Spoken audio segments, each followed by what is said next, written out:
Hello everyone, welcome to सरकारी library. हम JSSC का जो लैंग्वेज पेपर है तो उसमें हम खोटा भाषा को पूरे डिटेल में स्टडी कर रहे हैं। और हमने सबसे पहले शुरू किया था छैहर कहानी, जो कि लिखा गया है चित्तरंजन महतो चित्रा के द्वारा।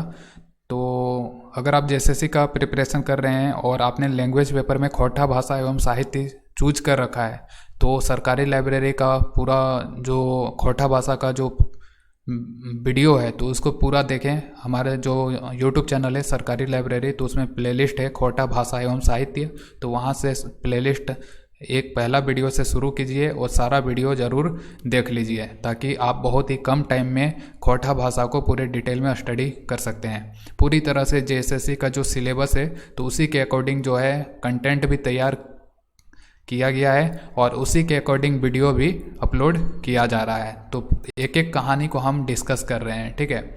आज का जो हमारा कहानी है तो वो है गुरुजीक फिकीर। गुरुजीक फिकीर, का नाम से ही पता चल रहा है। गुरुजीक मतलब गुरुजी और फिकीर का मतलब है टेंशन। तो गुरुजी का टेंशन, ठीक है।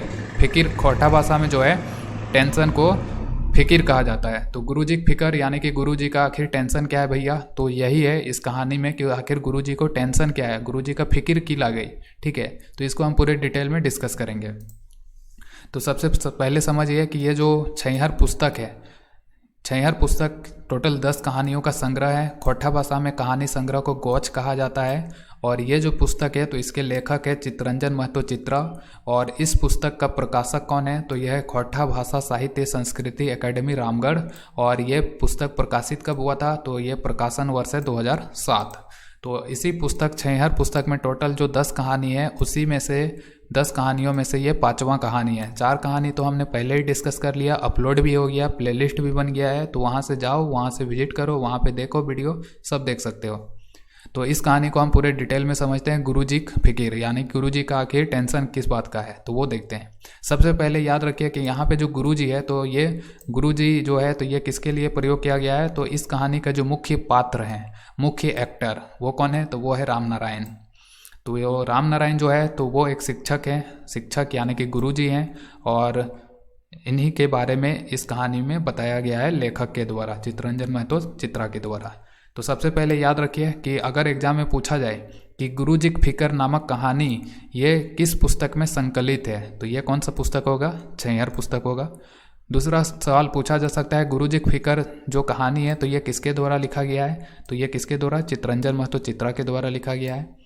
तीसरा है गुरुजीक फिकर जो कहानी है जिसको लिखा है चित्तरंजन महतो चित्रा ने, तो उसके मुख्य पात्र कौन है, तो वो कौन है, तो वो है राम नारायण है। बस 3 क्वेश्चन यहाँ से हो गया और ये कहानी समझ ली है, ये पूरा कहानी ख़त्म हो जाएगा यहीं पे। सबसे पहले इनको फिकर क्या है, तो ये देखिए राम नारायण जो है ये समाचार पत्र पढ़ते हैं, टीचर है भैया, तो समाचार पत्र पढ़ेंगे, रेडियो से न्यूज़ सुनेंगे। उस टाइम पे मान लीजिए कि टीवी वगैरह था नहीं, टीवी होता तो टीवी में देखते न्यूज़। तो ये जो समाचार पत्र के माध्यम से, रेडियो के माध्यम से, टेलीविज़न के माध्यम से जो भी ये न्यूज़ पढ़ते हैं या देखते हैं तो उससे ये बहुत ही विचलित हो जाते हैं, परेशान हो जाते हैं न्यूज़ को देख के। अब विचलित क्यों हो जाएंगे भाई, तो जाहिर सी बात है देश दुनिया का जितना भी समस्या है तो उन समस्याओं को ये देखते हैं, न्यूज़पेपर के माध्यम से पढ़ते हैं, टीवी के माध्यम से देखते हैं। तो यही जो देश विदेश का अलग अलग प्रकार का समस्या है, चाहे किसी भी देश का समस्या हो, तो मान लो कि तालिबान अफगानिस्तान का समस्या हो गया, अमेरिका का समस्या हो गया, उधर नॉर्थ कोरिया ने बम फोड़ दिया तो उसका टेंशन ले लिया। तो इस तरह से कुछ भी हो जाए, चाहे विदेश में हो जाए या अपने देश में कोई घटना हो जाए, तो ये सारा टेंशन ले लेते हैं अपने आप में, ठीक है। तो नारायण जो है, राम नारायण, ये शिक्षक हैं और ये सारा समस्या जो है समस्याओं से परेशान रहते हैं। आसपास में इनके जो भी समस्या घटना घटित हो रहा है, देश में घटित समस्या हो गया, विदेशों में घटित हो रहा है, तो ये जो भी समस्या है तो वो सभी को पढ़ के सुन के ये इनका दिमाग खराब हो जाता है। तो ये दिन भर उन्हीं समस्याओं के बारे में सोचते रहते हैं, तो इसी कारण से ये परेशान रहते हैं। और एक दिन वो ठान लेते हैं कि देश विदेश या आस पड़ोस में जो भी समस्या है तो उन समस्याओं का हल ढूंढना चाहिए। उनका मतलब कि किस तरह से उन समस्याओं को टैकल किया जाए, ख़त्म किया जाए, तो उन समस्याओं को ख़त्म करने का ये सोचते हैं। तो उन ख़त्म करने के लिए क्या करते हैं, तो ये कलम का सहारा लेते हैं। वो कहते हैं ना कलम में बहुत शक्ति होता है, ठीक है। तो कलम में बहुत शक्ति होता है, बल्कि उस लिखावट में शक्ति होता है, ठीक है। कलम में शक्ति नहीं होता है, कलम तो तोड़ दीजिएगा, लेकिन उसके द्वारा जो लिखा जाता है ना, उस लिखावट में बहुत शक्ति होता है कि आप किस तरह से कलम का यूज कर रहे हैं। तो इन्होंने कलम का सहारा लिया उन समस्याओं को ख़त्म करने के लिए, और उसी के माध्यम से ये जो भी समस्या होता था, जो भी समस्या है, चाहे आसपास का समस्या हो, देश का समस्या हो, विदेश का समस्या हो, तो उन समस्याओं को ख़त्म करने के लिए अब लेख लिखने लगे हैं। ठीक है, लेख लिखने लगे, कहानी लिखने लगे, नाटक लिखने लगे, कविता लिखने लगे। इसके माध्यम से वो लोगों को जागरूक करने लगे हैं। ठीक है, तो ये जो समस्या है तो उसको ख़त्म करने के लिए इन्होंने कलम के माध्यम से लोगों में जागरूकता फैलाने के लिए कहानी लिखने लगे, नाटक वगैरह सब चीज़ लिखने लगे।